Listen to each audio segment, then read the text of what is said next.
Welcome to the Learning Reinvented Podcast, brought to you by myself, Katie Godden. And James Poletyllo from The Learning Effect. There are lots of learning podcasts out there, so we wanted to do something slightly different.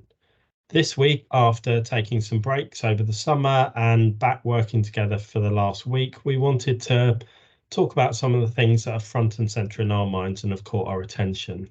So, Katie, what's grabbed your attention over the summer?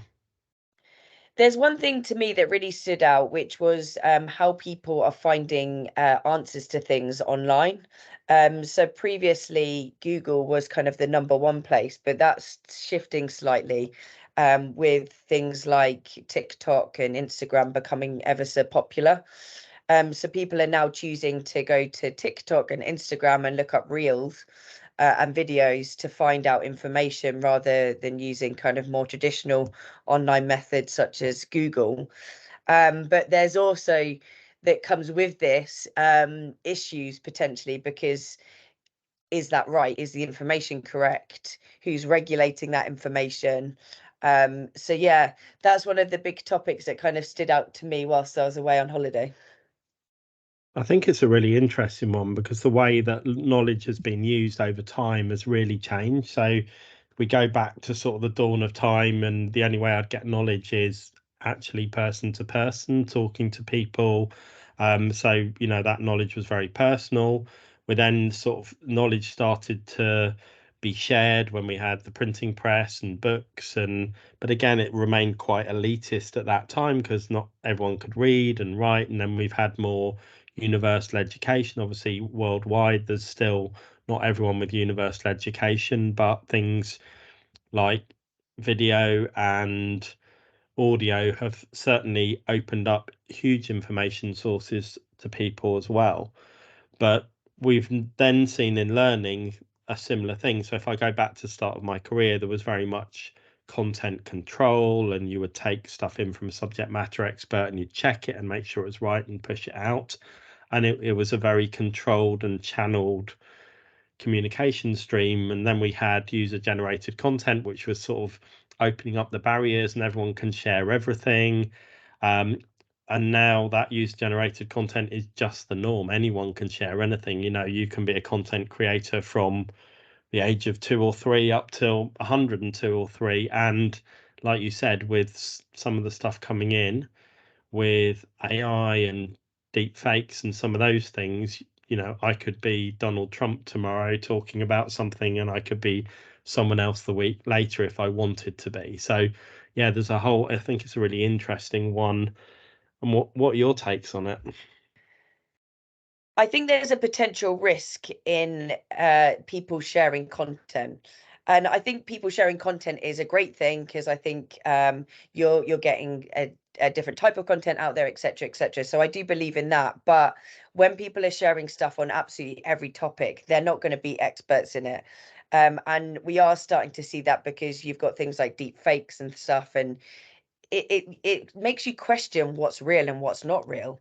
And that's a quite scary thing when you are online. It's like, is it safe? Is it not safe? Is the information correct? Is it not correct? Is it regulated? So I think if it's just really mundane information that doesn't matter if it is real or not, then it's not that risky. But when it's into things that are perhaps regulated and stuff like that, and people are sharing it and you don't know why they're sharing it, are they doing it to try and cause an issue or something? There's lots of questions about whether it's right or wrong, and it makes it quite a scary place, I think, if you're not entirely sure whether things are correct or not correct, and it makes you kind of question what to believe or not what to believe, if that makes sense. Yeah, it makes perfect sense. And I think it goes back to trust. And trust is one of those fundamental human needs. We need to trust people around us. We need to feel safe. And not having trust in information or questioning data sources or knowledge or content sources or people, or, not knowing even if that person you're talking to is the person you think you're talking to, even if it's someone you know very well, is quite a scary view of what might happen. And you then into the whole question of, well, if I'm being fed by an algorithm the same information that's reinforcing particular views or pushing me and building upon quite a siloed or narrow view I might have or a belief I have, that can be quite divisive in how society develops. And interestingly, when you touched on this topic, it took me straight back to school when I remember doing comprehension and history and things like that. And I was like, oh, how long are we going to be doing this for? I remember the teacher saying, well, it's really, you really need to understand the validity of these data sources. And I was thinking at the time, it just meant nothing. And I was just like, oh, yeah, fine, it's history. I've never been that interrogative of what you're looking at. But I'm looking at it now and I'm thinking, for generations coming up, that ability to interrogate and validate information and check and cross-check and all of those things have got to be an innate skill set. And some people will be really good at that, and some people will be absolutely clueless and even aware that they should be doing that. So I think there's a huge opportunity for, organization, society, education as a whole to start empowering people with the tools to navigate through this slightly different world to the one we might have grown up in. Yeah, because I think you had influencers hundreds of years ago. They were just done in a different way, right? So they might have banned content, like whether it's via newspaper, books, whatever, and written their own and shared the story and the narrative that they wanted to share. But we can still have that nowadays, as much as you've got access to all the information you could ever possibly want access to, within reason, obviously. But like you said, the algorithms and stuff like that, that's feeding you to set certain bits of information based on like your likes, what you've clicked on, etc., etc. So like, is everything real? Is it not? It does really make you question those things. And you've seen it and you don't want history to repeat itself. Like, you don't want to necessarily be influenced. And it does make you question a lot of things and whether it's right, I guess.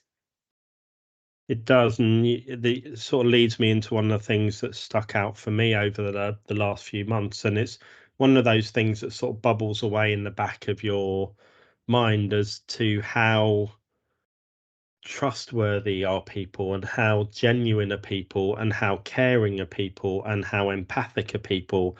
And then when you roll that up into organizations, and I think this strikes for me in a couple of ways, because I just see in general society, I see almost this quite me approach when I'm out and seeing people with little regard for other people, as which I find strange because that's not where I come from. I want to put other people first, but I see people are just almost in these tunnel vision silos and don't really see anything happening with anyone else. And then I was at a couple of talks this week where people were talking about corporate responsibility and whether corporations were doing the right thing.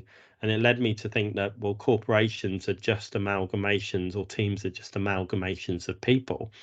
And so if the value sets that people are bringing in maybe are not what you would expect, and if we're talking about, say, regulation or compliance, and we might have seen things happening over COVID or various other things where people are just looking to see how close they can go to the rules, or how they can bend the rules, or how they can get around the rules, without sometimes stepping back and understanding the implications of that.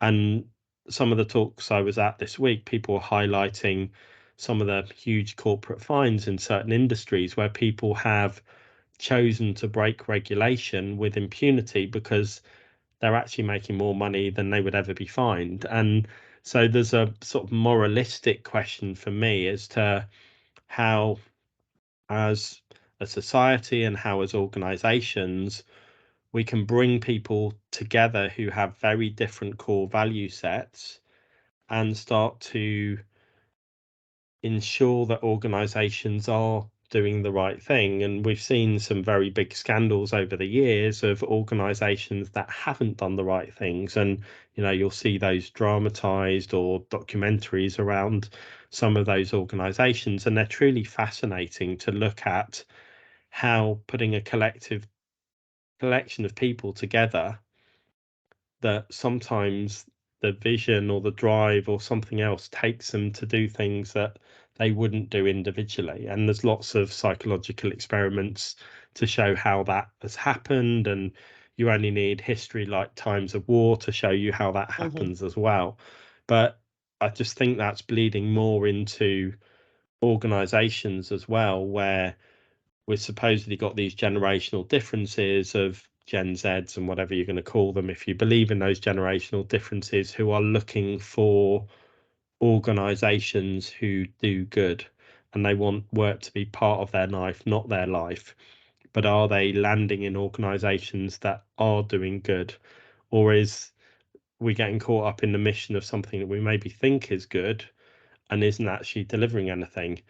And I always roll it back to, if you think about some businesses, and they'll talk about their trying to be sustainable and trying to be this and do good for society.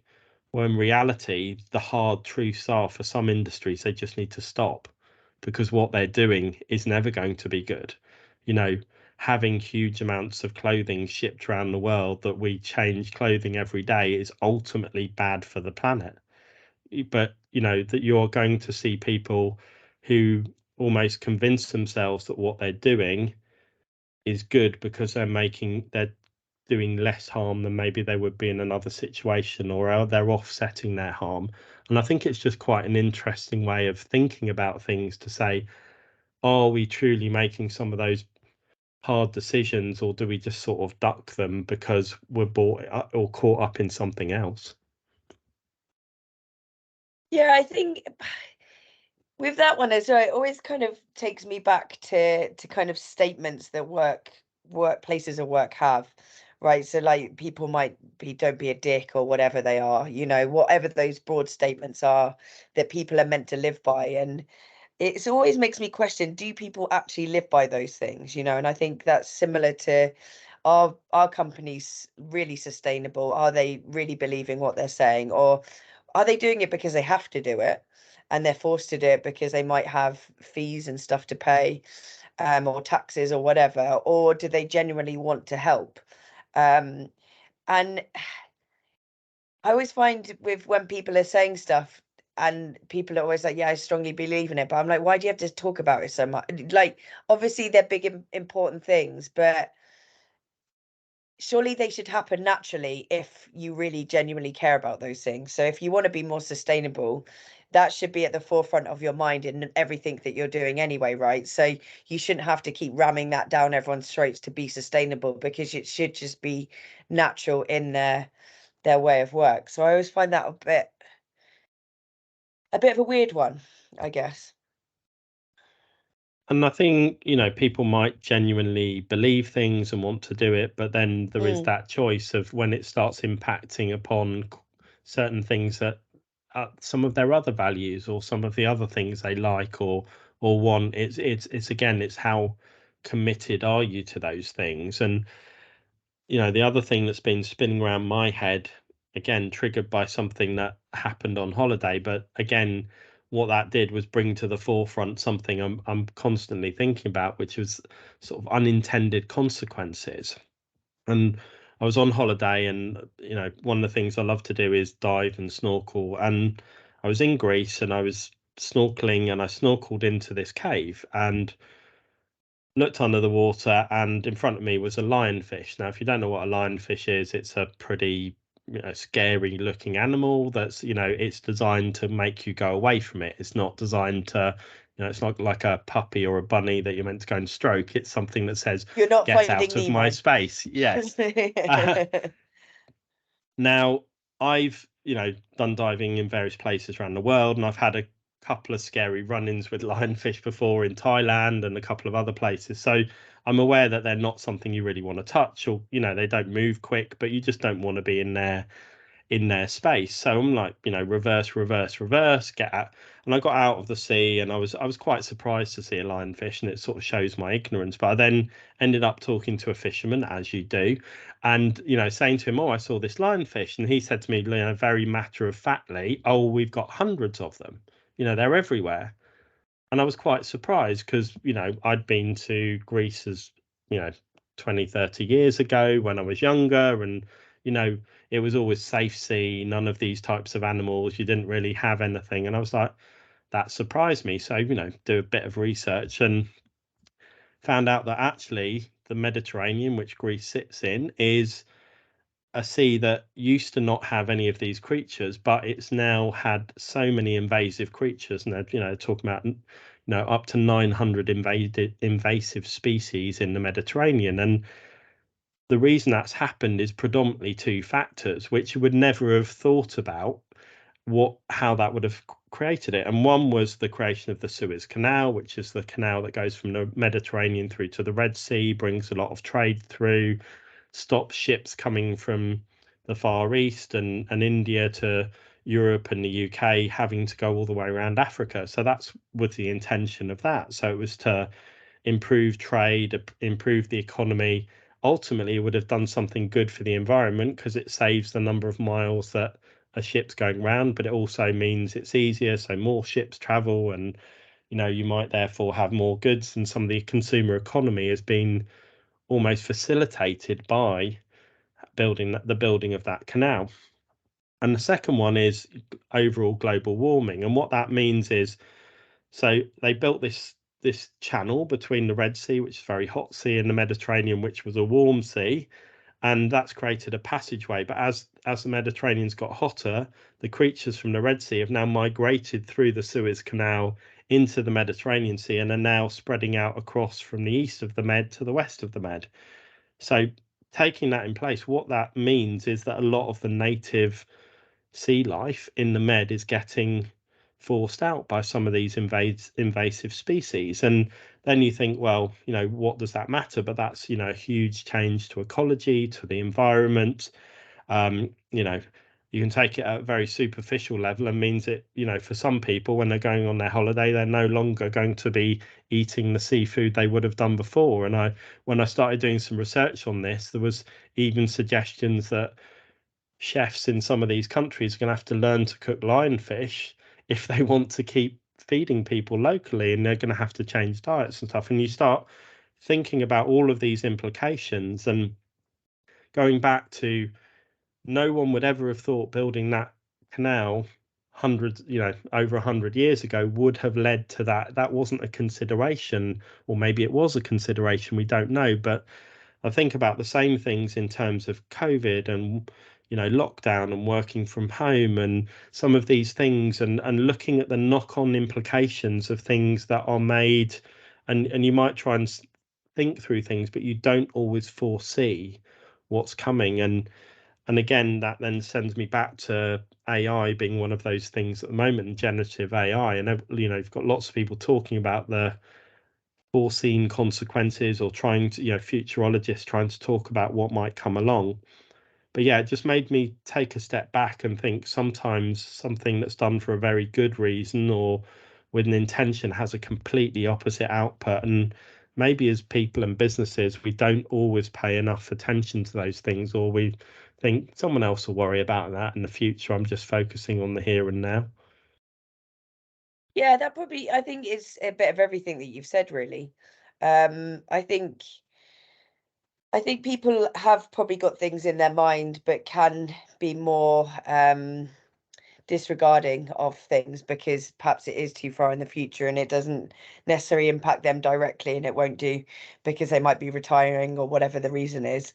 But I think it does make you think, and I think if you link that back to learning as well, is that not everything is set in stone and things are unpredictable, and you have to have flexibility and you have to work in that agile way. And I don't think as an industry we are the most agile or flexible.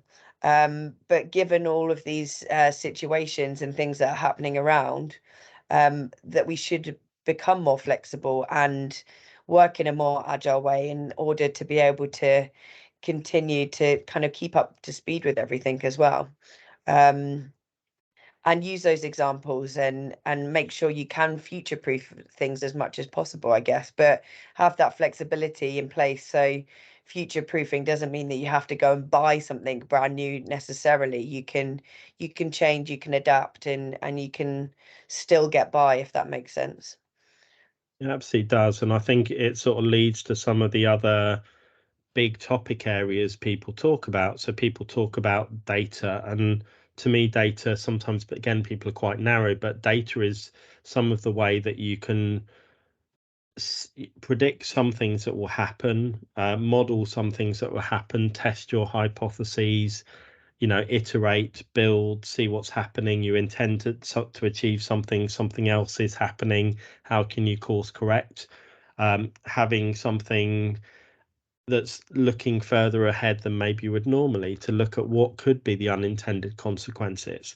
And sort of the second point of that is diversity of thought. And there's lots of things around diversity, but actually not having the same set of people look at the problem. So if the Suez Canal was an engineering project solely, without ecologists and environmentalists, and having that broader set of inputs to everything you do in business, can start you to look in a more holistic way as to the consequences, the impact, and both positive and negatives. Not every unintended consequence is negative. There can be some really positive unintended consequences, but I think it's just a lesson back to me that we need to follow the data, experiment, iterate, and bring in broader sets of views on things, because sometimes what seems very logical to us, you can suddenly think, oh my God, I've created something over there that's a disaster, but I didn't think because I didn't engage widely enough, or have a different set of people involved. Yeah, I think you can relate that to a lot of project management as well, not necessarily just in learning. Anyone that's kind of running a project, make sure you've got your right stakeholders in the room, and like you said, it's broad enough and it's diverse enough, because without that diversity, you are just going to get siloed opinions, and everyone's going to run with something that, is it going to be the right idea? You don't know. And then obviously you're going to run into kind of implications further down the line. Yeah, and I know we could go off and talk about lots of different things, because we're constantly having these conversations that are triggered by things we've done, people we've spoken to, things we've seen, items of the news, working with clients, whatever it happens to be. They're always sparking some of these bigger conversations, and then leading down into how can we improve what we're doing, how we're working, how we're efficient, how we're looking at results, how we're improving our impact positively in everything we do. So yeah, but we're not going to do that today.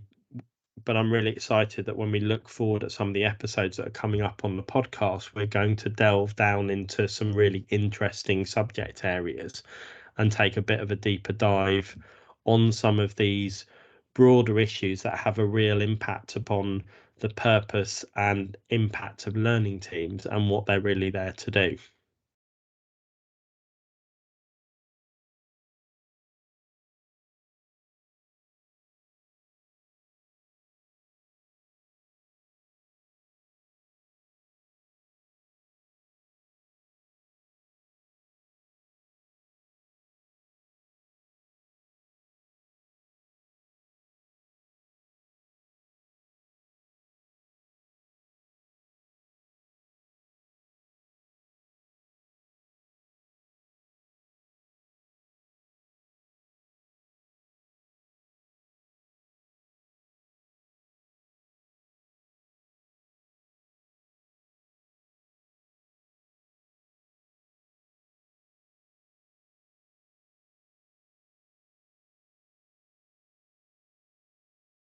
Thank you for listening to this episode of the Learning Reinvented podcast. We hope you enjoyed it.